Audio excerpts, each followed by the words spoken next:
Hello friends, in today's video we're going to talk about the column adsorption. Okay, so before talking about the column adsorption, so today our target pollutant is tetracycline.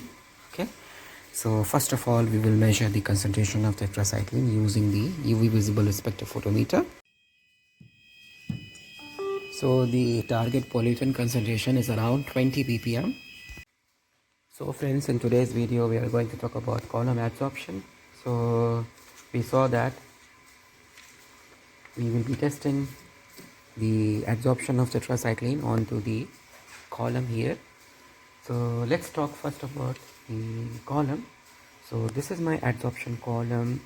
Okay, so the adsorption columns are analytical tools. Usually it is used in chemical engineering or environmental engineering or wastewater science to separate or segregate, or you can say to purify the components of a mixture. So here is my assortment here. Okay, and this is tetracycline. By encouraging the adhesion of molecules onto these solid surface. Okay, now the factors that are going to affect the adsorption column, the first of all is the physical properties of the solvent that we are going to use. Okay, and the total system pressure, or you can say the partial pressure, the flow rate of the liquid if you are talking about the solid, or you can say the liquid flow rate, and the adsorbent concentration, how much adsorbent we are going to take, what is the mass, liquid temperature, COD loading, and the packing. Okay, and also here my column diameter is 1.2 centimeter. Okay, and the height is 20 centimeters. This height is 20 centimeters, and the tetracycline that I have taken, because the concentration is 20 ppm and the pH is around 7, and the bed height is 2 centimeters. These bed height is 2 centimeters. It is 1 centimeter, and the glass spool is around 0.5 centimeters. And also we have put the mesh at the bottom so that the adsorbent is not carried away with the flow rate, with the flow with the water. And the flow rate that I am going to keep is around 5 ml per minute. So I will increase the flow here. I will keep it to 5.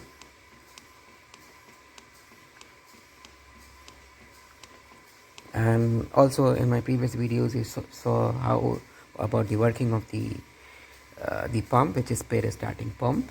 So now let's start working, and here this material is my biochar.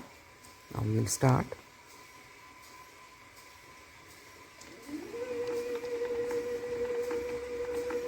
So slowly and slowly it will start to suck the liquid. So this is my suction point, and then it will go from here to the column.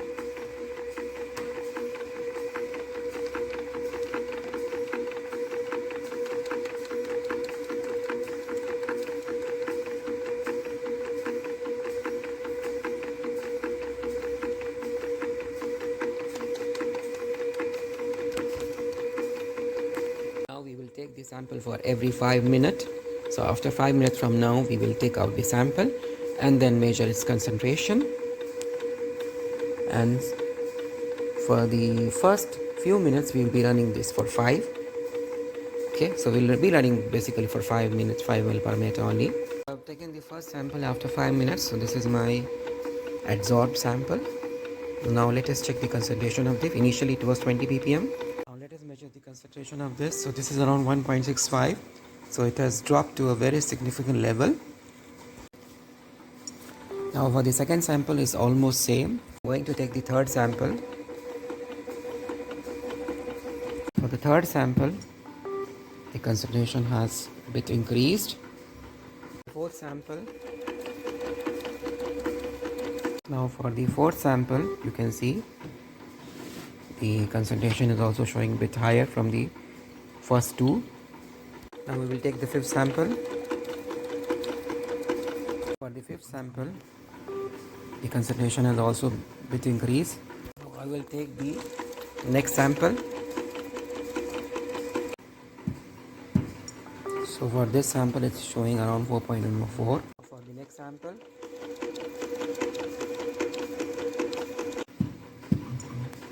now For this sample it is showing 5.23. We will take the next sample. Now the next sample shows around 5.62. We will take our next sample. For our next sample the concentration is 5.21. Now for the next sample. So for the next sample it is around 5.24. Now for the next sample.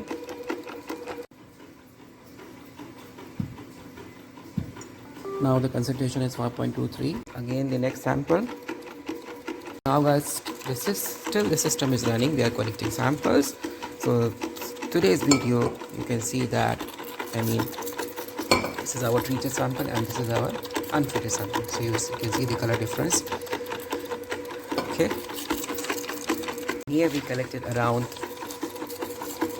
17 to 18 samples. So you can see beginning it was 1.65 and now it is showing that our column or the bed height is also almost getting exhausted. Okay, so this is our, for example, this is my column and this is my adsorbent. So it here at the inlet it is, I mean, C naught. Okay, and here this is my clean water. So solute will deposit and after some time the column will get exhausted or saturated. So the time required by the effluent concentration to reach 10% of its initial concentration is the breakthrough curve point, you can say 1 point, and the exhaust time is the time of operation when the effluent concentration reaches 90% of its initial concentration. That is my C naught, and this is my example of the breakthrough curve.